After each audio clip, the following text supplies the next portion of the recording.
Hello friends, आज हम the Indian trust act 1882 के सेक्शन 37 से सेक्शन 45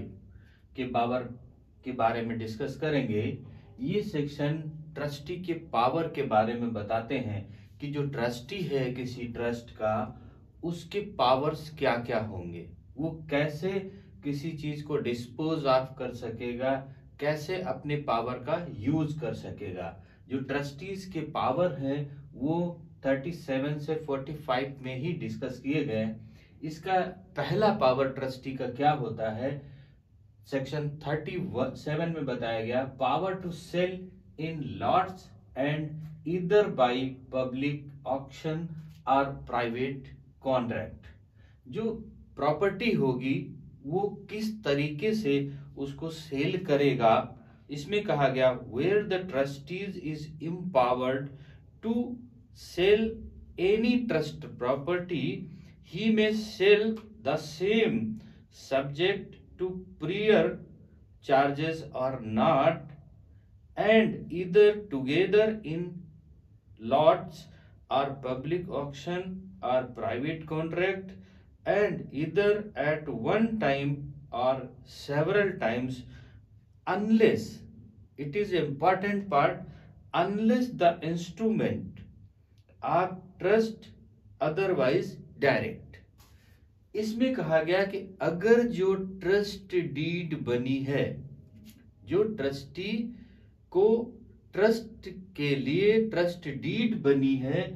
अगर उसमें मेंशन है, तब ट्रस्ट डीड में मेंशन है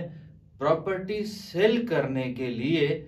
तब उस प्रॉपर्टी को वो सेल कर सकता है ऑक्शन के द्वारा। सपोज करते हैं कि उसमें उस प्रॉपर्टी का दाम लगवाने के लिए कई लोगों को इकट्ठा करता है और उनमें से जो बेहतर दाम देता है उस प्रॉपर्टी के, तो जो ट्रस्ट डीड में लिखा है कि वो ट्रस्टी उस प्रॉपर्टी को बेच सकता है, तभी वो उसे अधिक दाम देने वाले को उस प्रॉपर्टी को सेल कर सकता है।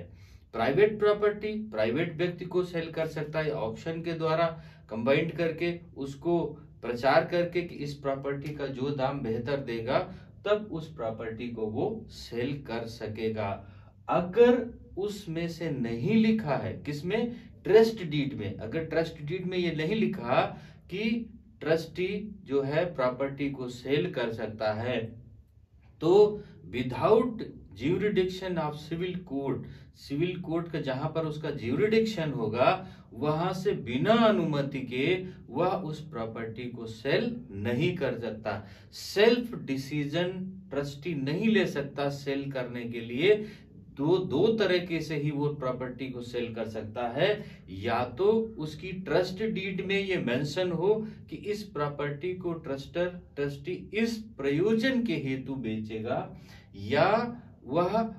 कोई ऐसा प्रयोजन उसमें आ जाता है जहां पर उसकी मनी, उसका पैसा कम पड़ने लगता है और कोई ऐसी उसके पास में इंस्ट्रूमेंट, ऐसे उसके पास में उसकी संपत्ति है जिसको वो हटा दे और हिताधिकारी जो बेनिफिशियल हैं उनको कोई उससे प्रभाव नहीं पड़े, तो वो उस प्रॉपर्टी को जिला जज की अनुमति ले करके और उसको पूरा विवरण दे करके उस प्रॉपर्टी को सेल कर सकेगा। अदरवाइज वो सेल नहीं कर सकेगा। और सेल करने का उसका तरीका क्या होगा, या तो प्रचार करके कई लोगों को इकट्ठा करता है और उनमें से जो दाम लगवाता है, जो बेहतर दाम देता है, उसको वो प्रॉपर्टी को सेल कर सकेगा। इसका सेक्शन 38 कहता है power to sell under special condition, power to buy in and resell. इसमें कहा गया है कि ट्रस्टी की ये भी पावर है, स्पेशल कंडीशन इसकी दी गई है, the trustee making any such sale में insert such reasonable stipulations either as to title और एविडेंस ऑफ टाइटल और otherwise in any condition of sale or contract for sale as he think fit. He may also buy in the property or any part thereof at any sale by auction, and rescind or vary any contract for sale and resell the property so brought in, or as to which the contract is so rescinded without buying reasonable to the beneficiary for the loss auctioned thereby। इसमें कहा गया कि अगर कोई special condition है, special condition means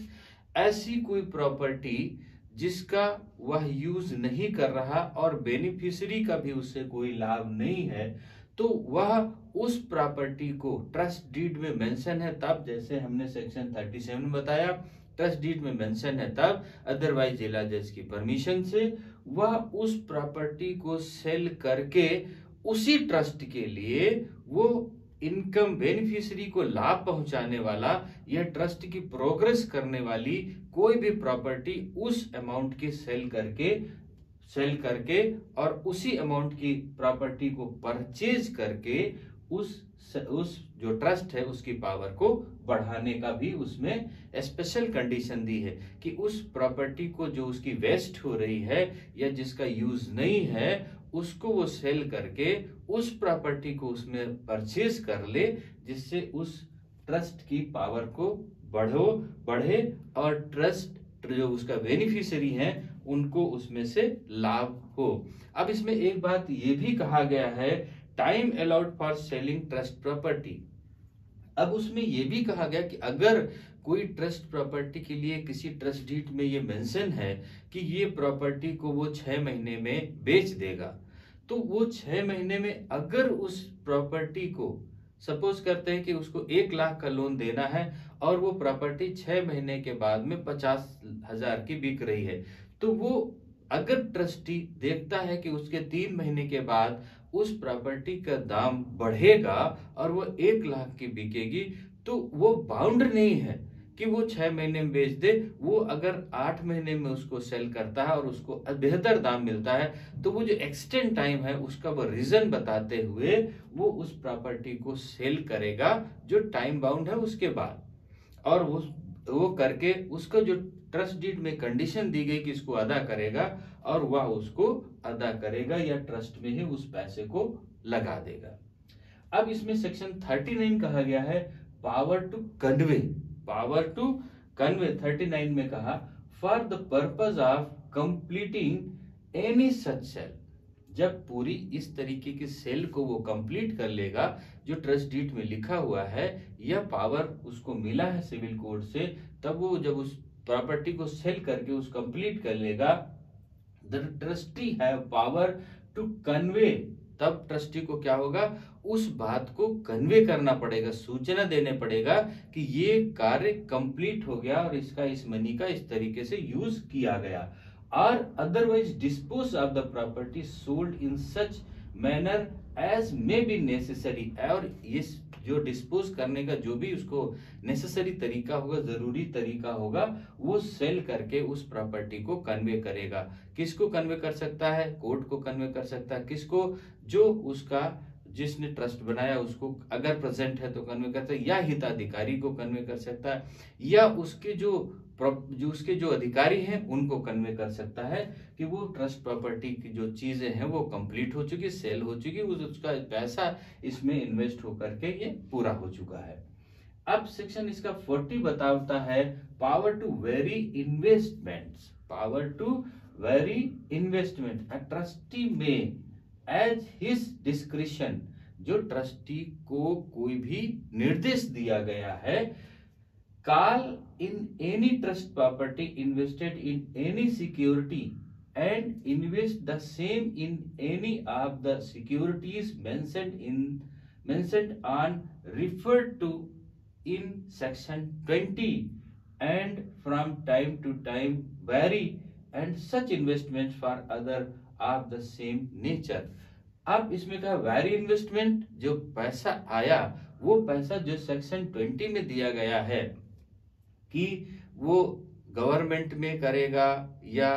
उसमें जो cell का रूलिंग था उसमें करेगा, जो सेक्शन 2 में दिया, सेक्शन 20 में दिया गया कि उस पैसे का इन्वेस्टमेंट कहाँ वो करेगा, और उस तरीके से वो इन्वेस्ट कर देगा, और करने के बाद में उस पैसे का हिसाब जो है जिस अधिकारियों को या बेनिफिशियरी को या कोर्ट को देना होगा वो बताएगा। तो इसमें कहा पावर टू वेरी, वो पैसे लेकर के उस जगह पर इन्वेस्ट करेगा जो सेक्शन 20 में दिया गया है। अब सेक्शन 41 इसका कहता है power to apply property for of minors etcetera for their maintenance etcetera. इसमें कहा गया कि जो ट्रस्टी है, अगर वो किसी माइनर का ट्रस्टी है, जो माइनर है उसका वो ट्रस्टी है, तो उसकी पावर क्या क्या है, माइनर्स के लिए पावर्स क्या क्या है, और उसकी मेंटेनेंस के लिए पावर्स क्या क्या है। तो जैसे कोई व्यक्ति विल कर देता है कि ये हमारे चाचा के लड़के हैं, इनको विल कर देते हैं कि हमारे जो नाबालिग बच्चे हैं जब 18 साल के हो जाएंगे तब ये प्रॉपर्टी इनको दे देंगे, अगर जरूरत पड़ती है तो इनके मेंटेनेंस के लिए इस प्रॉपर्टी को सेल करके वो पैसा इसमें लगाएंगे। तो उसके लिए क्या किया जाता है कि हिज मेंटेनेंस, वो जो माइनर्स हैं उनके मेंटेनेंस के लिए वो प्रॉपर्टी को सेल करेंगे by the permission of district court, और जो ट्रस्ट डीड में लिखा हुआ उसके द्वारा, उसके हिसाब से, किसमें, हिज मेंटेनेंस, उनके मेंटेनेंस के लिए, हिज एजुकेशन, उनकी शिक्षा के लिए, advance in life, advance in life, उनकी जीवन की बेहतरी के लिए उसको सेल कर सकते हैं। Reasonable expenses of his religious worship, उनके धार्मिक क्रियाकलाप के लिए उसका यूज कर सकते हैं, उनकी मैरिज के लिए यूज कर सकते हैं, और फेनरल या उनके दाह क्रियाकर्म के लिए उसका यूज कर सकते हैं। तो जो पावर्स दिए गए किसके लिए, माइनर्स के लिए। जो माइनर के लिए ट्रस्ट बनेगा, माइनर के लिए जो ट्रस्टी, किसी व्यक्ति ने अपने ट्रस्ट में लगा दिया कि ये संपत्ति इसकी है, तो वो माइनर के लिए उसको सेल करेगा, अगर उनको इन चीजों की जरूरत पड़ेगी तभी वो माइनर्स के लिए सेल कर सकेगा उस प्रॉपर्टी को, अदरवाइज वो अगर ये रीजन नहीं दिखाता है तो वो सेल नहीं कर सकेगा। इसी में एक चीज और कहेगी, provided that where there is a person competent to contract and entitled at the time of receive the income of the trust property for his life for any greater estate, no such change of investment shall be made without his consent in writing। अगर बिना लिखित के वह ऐसा कार्य नहीं कर सकता कि जहां पर बेहतर पैसा मिल रहा हो वहां करेगा, लेकिन बिना लिखित ओरल ये काम वो नहीं कर सकता। अब सेक्शन इसका 42 कहता power to give receipts, power to give receipts. जो ट्रस्टीज हैं उनको ये अधिकार दिया गया है कि वो किसी संपत्ति का कॉन्ट्रैक्ट करें तो उसमें सिग्नेचर करके उसकी रसीद दे सकते हैं, कोई धन रिसीव करें तो उसमें सिग्नेचर करके उसको रसीद दे सकते हैं, कोई ऋण का पैसा अदा करें तो उसमें सिग्नेचर करके उसको रसीद दे सकते हैं। तो उनको उसका प्रूफ देने का पावर दिया गया है। इसका ट्रस्टी को उसका उसको पावर दिया गया है कि वो उसका रसीद दे सकते हैं। एनी ट्रस्टीज और trustee may give a receipt writing for any money, securities or other movable properties payable, transferable or delivered to him or him by reason or in the expenses of any trust or power and in the absence of fraud, such receipt shall discharge the person paying, transferring or delivering the same therefrom, and from seeing the application thereof, or being accountable for any loss or misapplications thereof। इसमें यही बात कही गई कि वो receipt को कैसे कैसे देंगे और उसका कहाँ फौजरी हो रही, कहाँ ये चीज, वो सारी चीजों से इससे बचत रहेगी अगर वो ट्रस्टी उन रसीदों को देता है तो। इसका सेक्शन 43 कहता है power to compound etcetera. Power to compound etcetera का मतलब होता है कि अगर दो या उससे ज्यादा ट्रस्टी हैं, किसी ट्रस्ट में दो या उससे ज्यादा ट्रस्टी हैं, तो क्या होगा, two or more trustees acting together में and as they think fit. दो या दो से ज्यादा ट्रस्टी हैं किसी ट्रस्ट में, और वो यदि ये उचित समझते हैं, कंबाइंड उसमें से पावर होती है, मतलब कंबाइंड उनको जो है डिसीजन लेना पड़ता है कि अगर किसी एक्सेप्ट एनी कंपोजिशन और एनी सिक्योरिटी फॉर एनी डेब्ट और एनी प्रपोजल क्लेम, अगर कोई ऋण को अदा करना है तो वो एक साथ डिसीजन लेंगे, अगर ऋण को लेना है तो एक साथ डिसीजन लेंगे, कंपाउंडेबल डिसीजन मतलब मिल करके उसमें डिसीजन लेंगे। Allow any for payment for any डेब्ट, और कोई भी ऋण को अदायगी करना है, ऋण के अदायगी में बढ़ोतरी करना है, तो भी वो कंपाउंड मतलब मिल करके ही उसमें डिसीजन लेंगे, अकेले डिसीजन नहीं लेंगे। Compromise, compounded, abandon, submit to the abbreviation or otherwise settle any debt, account, claim or thing whatever relating to the trust and। इसमें से कहा गया कि अगर कोई भी ऋण, लेखा, दावे या चीज, कोई भी चीज हो, उसमें समझौता करना हो, उसका त्याग करना हो, उसमें मेडिशन के द्वारा, उसमें से मेडिशन के द्वारा मतलब मध्यस्थता सुलह के द्वारा उनमें से आपस में सुलह मशविरा करके उसका डिस्पोजल करेंगे या उसमें निर्णय लेंगे। ये इसमें कंपाउंड में पावर दिया गया कि अगर दो या दो से ज्यादा ट्रस्टी हैं तब। अब सेक्शन 44 में कहा गया power to several trustees of whom one disclaims और डाइज। उसमें से जब कई ट्रस्टीज हैं, अभी तो हुआ 43 में और कई ट्रस्टी हैं, उनमें से जब पावर दिया गया तो कंबाइंड करके ले लेंगे, सबका डिसीजन एक होना चाहिए तभी उसको कर सकेंगे। अब इसमें कहा कि जब बहुत सारे ट्रस्टी हैं और उनमें से कोई एक ट्रस्टी अगर इनकार कर दे, कोई एक ट्रस्टी अगर उस डिसीजन से इनकार कर दे, या तो वह ट्रस्टी मर जाए, ना हो, तब क्या होगा। अगर मान लीजिए सपोज करते हैं कि 3 ट्रस्टी हैं और 3 ट्रस्टी मिला करके या 5 ट्रस्टी मिला करके उस ट्रस्ट को कंबाइंड चलाते हैं और उनमें से एक ट्रस्टी उस डिसीजन से अलग है, और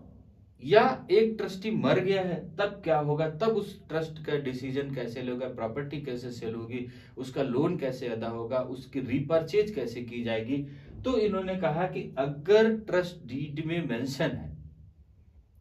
अगर ट्रस्ट डीड में मेंशन है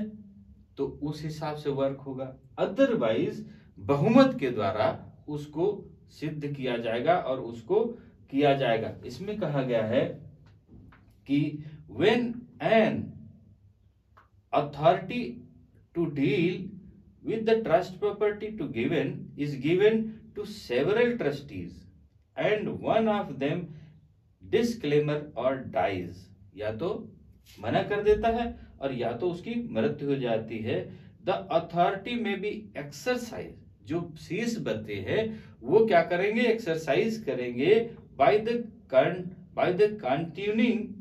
trustees unless from the terms of the instrument, जब तक कि वो ट्रस्ट का इंस्ट्रूमेंट मतलब ट्रस्ट डीड ये ना कह दे कि इस तरीके से करेंगे, तब तक the trust it is apparent that the authority is to be exercised by a number of express of the number of the remaining trustees, जो बाकी ट्रस्टी बचे हैं उनके नंबर से, उनकी संख्या से उसको दिया जाएगा को बढ़ोतरी करे, या तो उसका सॉल्यूशन उसके जो नियरेस्ट कोर्ट है वहां से उसका हम सॉल्यूशन ले सकते हैं, बिना उसके सॉल्यूशन के, कोर्ट के सॉल्यूशन के या बहुमत के द्वारा उसका डिसीजन नहीं हो सकता। अगर एक ने डिनाई कर दिया या एक उसमें से खत्म हो गया, जबकि ट्रस्ट डीड में लिखा है कि इतने ट्रस्टी मिल करके एक राय मत बोल करके इसको चलाएंगे। तब इसका सेक्शन 45 कहता है suspension of trustees power bye decree. अगर कोई कोर्ट की डिक्री आ जाती है तो जो भी ट्रस्टीज के पावर थे वो सब समाप्त हो जाएंगे। वो ट्रस्ट के पावर्स जो जो ट्रस्टी को पावर दिए गए वो समाप्त हो जाए, कोर्ट के निर्देश पर ही वो कार्य होगा। Where a decree has been made in a suit for the execution of trust, जो ट्रस्ट को बनाने के लिए कोर्ट ने डिग्री करी है, the trustee must not exercise any of his power, तो ट्रस्टी कोई भी अपनी पावर का यूज नहीं करेगा except in the conformity of such decree, जब तक कि उस डिग्री का कन्फर्मिटी नहीं हो जाती है, और with the sanction of the court by which the decree has been made, जहां या तो वो जहां से डिग्री बनी है कोर्ट से वहां से परमिट हो जाए, और where an appeal against the decree is pending